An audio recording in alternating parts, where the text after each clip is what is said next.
பண்டு தொட்டு கொண்டு கொடுத்த இனம் உண்டு கொழுக்க வந்த கூட்டம் சிண்டு முடிந்து சீர்குலையவே ஒரு சாதி தமிழ் சாதி பல சாதி ஆனதே. ஆண்டவன் படைப்பில் அனைவரும் சமமனில் அவன் மன்னிக்கணும்னு சொல்லி அவாள்னு சொல்லி தங்கச்சி கேட்டிருக்கீங்க. ஆனா நான் சொல்ல முடியாது. அவன் உயர் சாதிக்கு மட்டும் தங்கத்தால் மூளை செய்து தலைக்குள்ளே வைத்தானா, மற்ற சாதிக்கெல்லாம் மண்டைக்குள் வைத்ததென களிமண்ணா சுண்ணாம்பா. கங்கை போல் வடமொழியில்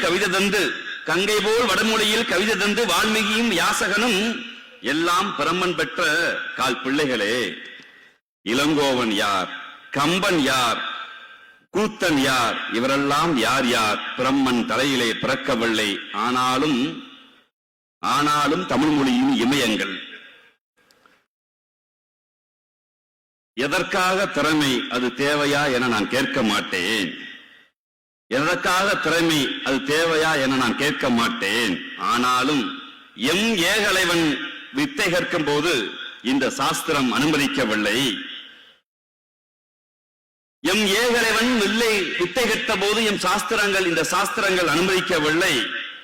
அவன் வில்லில் விஜயனை வெல்வான் என்று கட்டை விரலை காணிக்கையாய் பெற்றதென நியாயமா? தவம் செய்தான் சம்பூகன், சூத்திர சம்பூகன்.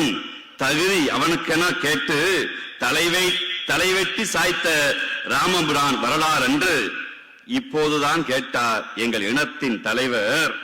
கட்டை விரலோ காணிக்கையோ இந்நாளில் எவன் கேட்டாலும், கட்டை விரலோ காணிக்கையோ இந்நாளில் எவன் கேட்டாலும் பட்டை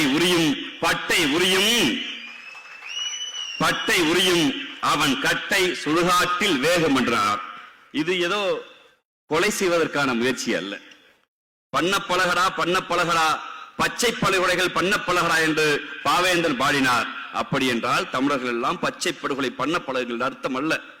அதற்கு மாறாய் ஆண்டாண்டு காலமாய் ஒரு கூட்டம் எங்களை பார்த்து நீ காணிக்கையாய் கட்டை விரலை கூடு என்று கேட்டபோது, ஆண்டாண்டு காலமாய் ஒரு கூட்டம் என் மொழியை பார்த்து உன் பாசை நீச பாசை என்று சொன்ன போது, ஆண்டாண்டு காலமாய் ஒரு கூட்டம் எங்கள் கடவுளை வணங்குவதற்கு நீ தொட்டால் தீட்டு என்று சொன்ன போது எங்கள் தத்துவ மரபு மேலெழுந்து நின்றது.